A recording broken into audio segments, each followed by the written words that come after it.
राधे राधे। आप सभी का हमारी YouTube चैनल कथासुर में स्वागत है। इसके पूर्व के वीडियो में हमने श्रीमद् भागवत के तृतीय स्कंद के 11वें अध्याय के बारे में सुना कि किस प्रकार मनवंतरा आदि काल विभाग का वर्णन किया गया है। कि हमने उसमें देखा कि क्षण क्या है, पल क्या है, मुहूर्त एवं दिन रात मास किस प्रकार होते हैं, उससे वर्ष होते हैं, वर्ष से दिव्य वर्ष होते हैं, सतयुग, त्रेता युग, द्वापर युग और कलयुग, इनकी गणना भी हमने सुनी। तत्पश्चात मनुष्यों के दिन और रात, देवताओं के दिन और रात, पितरों के दिन और रात और अंत में ब्रह्मा जी की आयु और श्री भगवान का एक निमेष कितने समय का होता है या कितने काल का होता है, इस श्रवण किया। आज हम श्रीमद् भागवत के तृतीय स्कंद के 12वें अध्याय के बारे में, जो इस सृष्टि का विस्तार कैसे हुआ इसके बारे में है। श्री मैत्र जी ने कहा कि विदुर जी, यहाँ तक मैंने आपको भगवान की काल रूप महिमा सुनाई, अब किस प्रकार ब्रह्मा जी ने इस सृष्टि की रचना की है वह मैं आपसे कहता हूँ, वह सुनिए। पहले ब्रह्मा जी ने अज्ञान की 5 वृत्तियाँ, जो कि अविद्या, मोह, राग, द्वेष और अभिनिवेश, इनके माध्यम से उसकी रचना की। किंतु इस अत्यंत पापमयी सृष्टि को देखकर उन्हें प्रसन्नता नहीं हुई। अब भला ऐसा कौन होता है जो ऐसी पापमयी सृष्टि को देखकर प्रसन्न हो, क्योंकि इसमें तो वृत्तियाँ ही ऐसी थी जिसमें पाप थे, राग था, द्वेष था, मोह था। इसके कारण वे खिन्न से हो गए। उनको ऐसा लगा कि मैं भगवान का और ध्यान करूँगा और इसके बाद मैं दूसरी सृष्टि की रचना करूँगा। ऐसा संकल्प करके उन्होंने दूसरी सृष्टि की रचना की। इस बार ब्रह्मा जी ने सनक, सनंदन, सनातन और सनत कुमार, ये 4 निवृत्ति परायण ऊर्ध्वरेता मुनि उत्पन्न किए। अपने इन पुत्रों से उन्होंने आज्ञा की कि जाओ और जाकर सृष्टि की रचना करो। ऐसी आज्ञा लेकर वे अपने अपने पथ पर चल पड़े। किंतु वे चारों ऋषि जन्म से ही मोक्ष मार्ग यानी कि निवृत्ति मार्ग का अनुसरण करने वाले थे और भगवान के ध्यान में वे तत्पर रहते थे। इसलिए उन्होंने, जबकि ब्रह्मा जी ने देखा कि मेरे पुत्र मेरी आज्ञा का अनादर कर रहे हैं और वे मान नहीं रहे हैं और इस पृथ्वी के लिए प्रजा उत्पन्न नहीं कर रहे हैं, तब उन्हें असह्य क्रोध हुआ और क्रोध भी इतना हुआ कि उसे वे रोकने का प्रयत्न करने लगे, किंतु वह क्रोध उनसे रुका नहीं। उनकी बुद्धि के द्वारा वह क्रोध न रुकने पर तत्काल उनकी बाहों के बीच में से एक नील लोहित यानी कि नीले और लाल रंग के बालक के रूप में प्रकट हो गया। वे देवताओं के पूर्वज भगवान भव यानी कि रुद्र रो रो कर कहने लगे कि हे जगतपति ब्रह्मा जी, हे विधाता, मेरे नाम और मेरे रहने का स्थान मुझे आप बताइए। तब कमल योनि भगवान ब्रह्मा ने उस बालक की प्रार्थना पूर्ण करने के लिए मधुर वाणी में कहा कि रोओ मत, मैं अभी तुम्हारी इच्छा पूर्ण करता हूँ। हे देव, तुम जन्म लेते ही बालक के समान फूट फूट कर रोने लगे हो, इसलिए प्रजा तुम्हें रुद्र के नाम से पुकारेगी।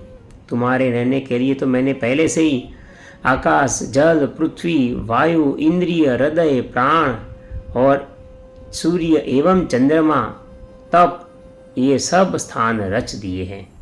तुम्हारे नाम मन्यु, मनु, महिनस, महान, शिव, रुद्रध्वज, उग्ररेता, भव, काल, वामदेव और धृतवर्त होंगे तथा दी, वृत्ति, उष्णा, उमा, नियुत, सर्पी, इला, अंबिका, इरावती, सुधा और दीक्षा, ये 11 रुद्राणियाँ तुम्हारी पत्नियाँ होंगी।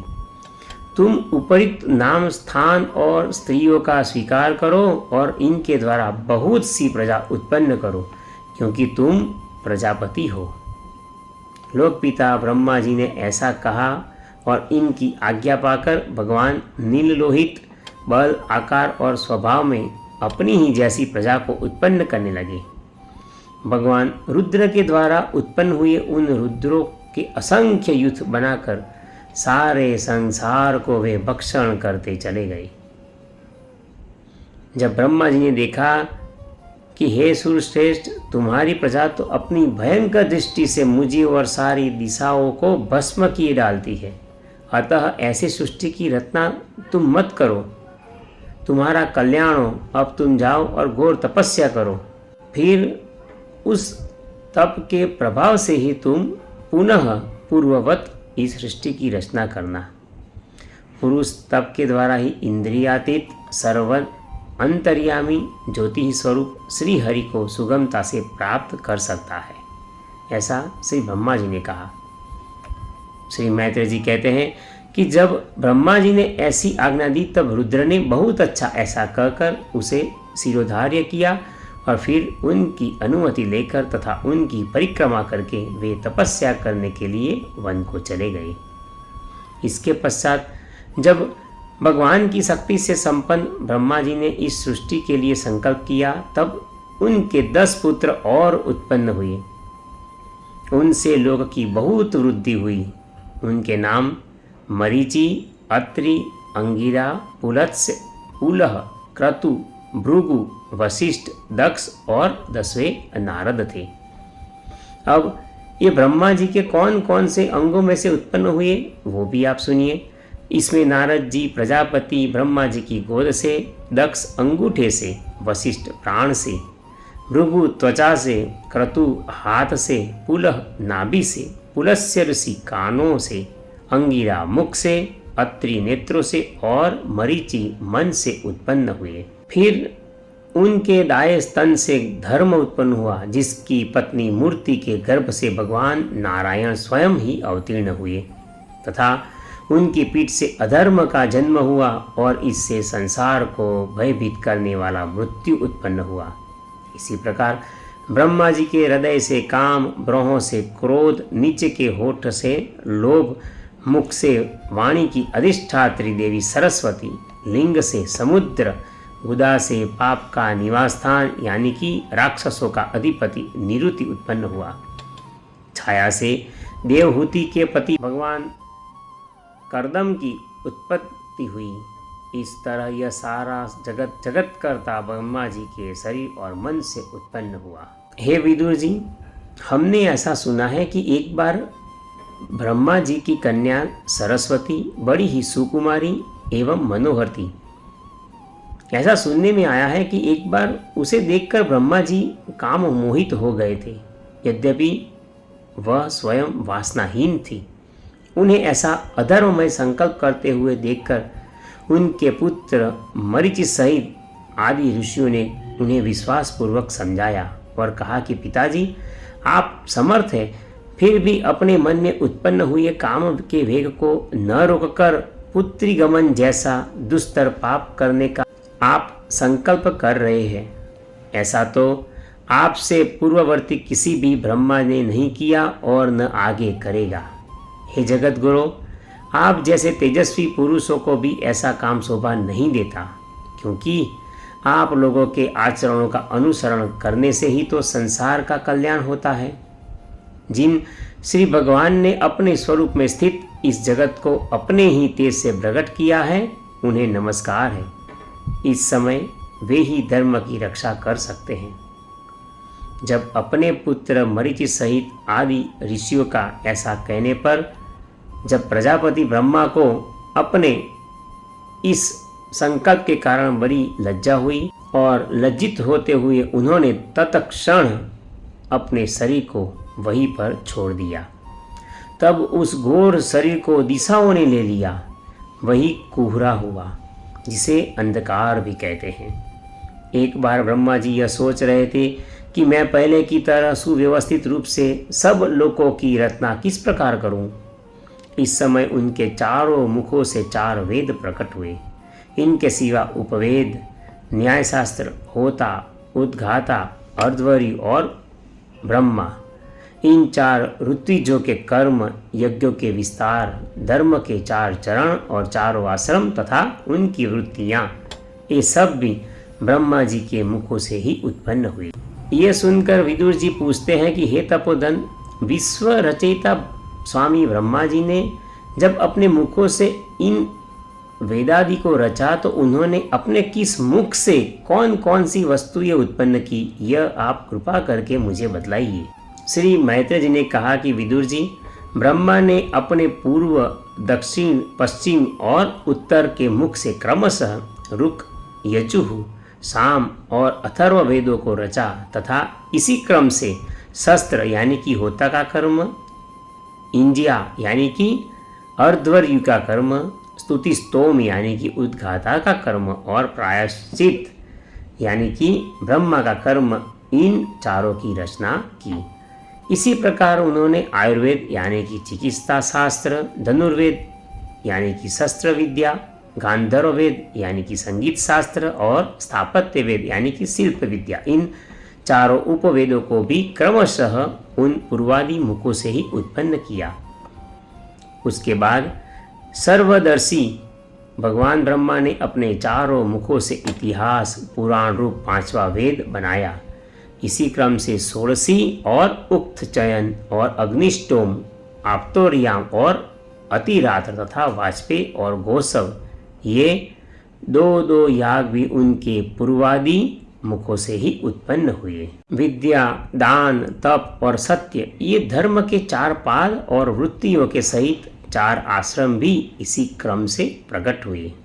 अब आगे मैं आपको वेद और वृत्तियों के बारे में सुनाता हूँ, जो कि सावित्र, प्राजापत्य, ब्राह्म और बृहद, ये 4 वृत्तियाँ ब्रह्मचारियों की हैं, जिसमें से सावित्र यानी कि उपनयन संस्कार के पश्चात गायत्री का अध्ययन करने के लिए धारण किया जाने वाला 3 दिन का ब्रह्मचर्य व्रत उसे कहते हैं।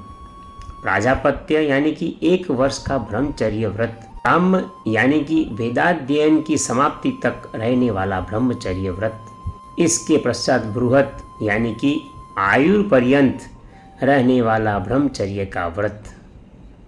आगे वे कहते हैं कि वार्ता, संचय, शालीन और सिलोंज, ये 4 वृत्तियाँ गृहस्थ की होती है। इसमें वार्ता यानी कृषि आदि शास्त्र विहित वृत्तियाँ, संचय यानी कि यागादि करना, शालीन यानी कि अयाचित वृत्ति और सिलोंज यानी कि खेत कट जाने पर पृथ्वी पर पड़े हुए तथा अनाज की मंडी में गिरे हुए दानों को बीनकर उसका निर्वाह करना, जो 4 वृत्तियाँ गृहस्थों की होती है। इसी प्रकार वृत्ति भेद से वैखानस, बालकिल्य, औदुंबर, कुटीचक, बहुदक, हंस और निष्क्रिय यानी कि परमहंस, ये 4 भेद सन्यासियों के हैं। इसी प्रकार वृत्ति भेद से वैखानस, बालकिल्य, औदुंबर और फेनप, ये 4 भेद वानप्रस्थ के तथा कुटीचक, बहुदक, हंस और निष्क्रिय यानी कि परमहंस, ये 4 भेद सन्यासियों के हैं। इसी क्रम से आन्वीक्षिकी, त्रयी, वार्ता और दंडनीति, ये 4 विद्याएं तथा 4 व्याहतियाँ भी ब्रह्मा जी के 4 मुख से ही प्रकट हुई है। यहाँ दंड नीति, जिसे हम राजनीति कहते हैं, यह इसका तात्पर्य है।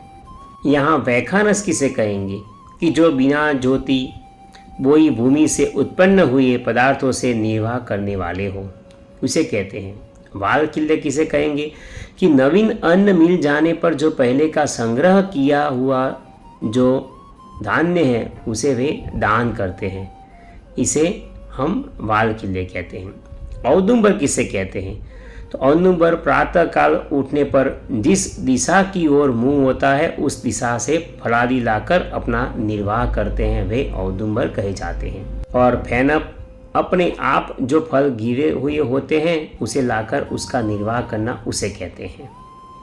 जबकि कुटीचक यानी कि कुटी बनाकर एक जगह रहने और आश्रम के धर्म का पूरा पालन करने वाले, उसे कहते हैं। बहुदक यानी कि कर्म की और गौण दृष्टि रखकर ज्ञान को ही प्रधान मानने वाले को कहते हैं।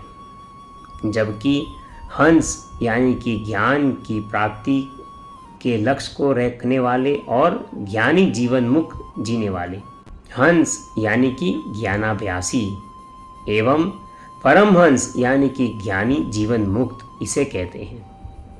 तत्पश्चात आन्वीक्षकी यानी कि मोक्ष प्राप्त कराने वाली आत्मविद्या उसे कहते हैं।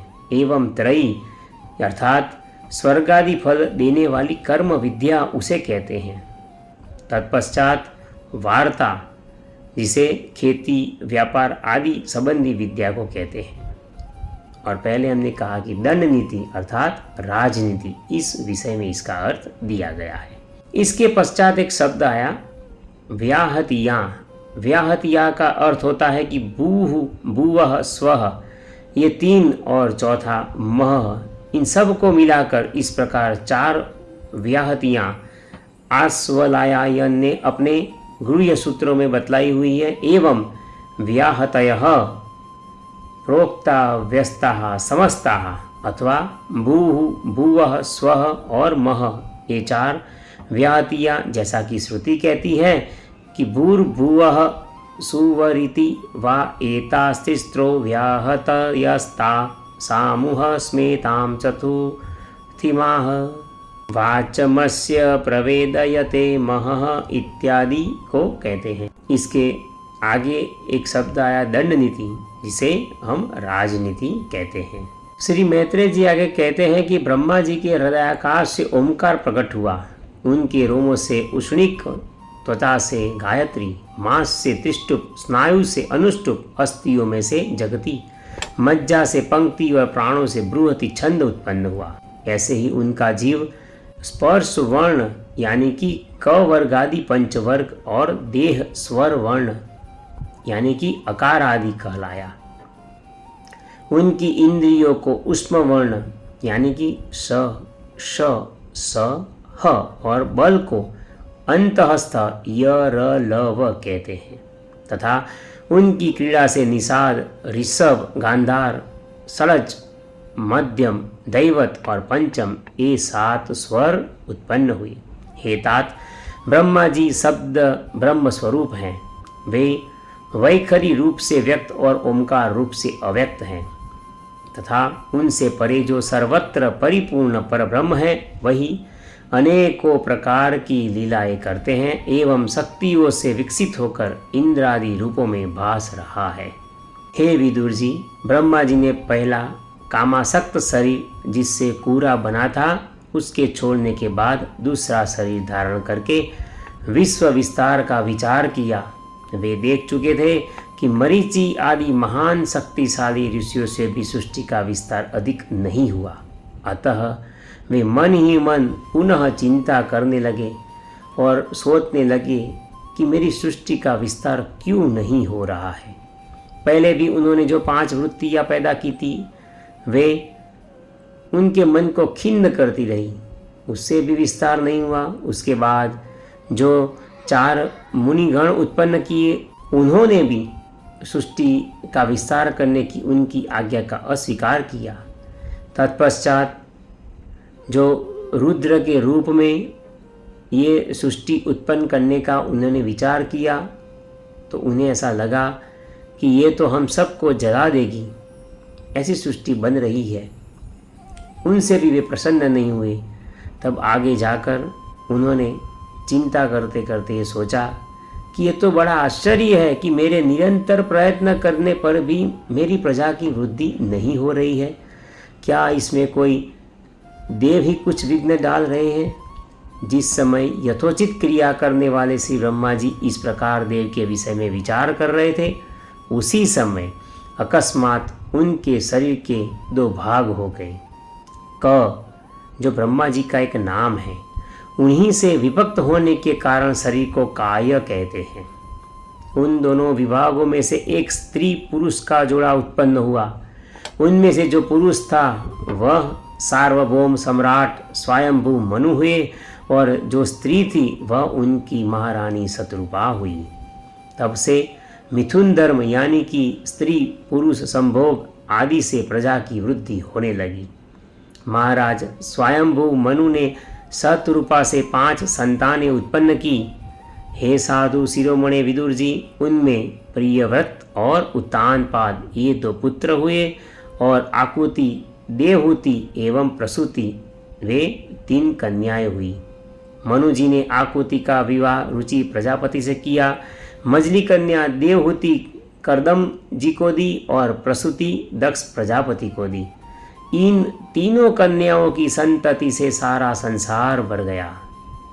यहाँ पर श्रीमद् भागवत के तृतीय स्कंद का 12वां अध्याय विराम लेता है। इसके अगले वीडियो में हम श्रीमद् भागवत के तृतीय स्कंद के 13वें अध्याय के बारे में सुनेंगे कि जिसमें भगवान के 12 अवतार की कथा है कि पृथ्वी जल में डूब गई थी और उसे आप सभी से नम्र निवेदन है कि कृपया आप श्रीमद् भागवत शास्त्र का निरंतर श्रवण करते रहें और हमारे वीडियो को लाइक कीजिए और हमारी YouTube चैनल कथासुर को सब्सक्राइब कीजिए, जिससे आप तुरंत ही हमारे नए वीडियो को देख सके और श्रीमद् भागवत का निरंतर नित्य श्रवण कर सके।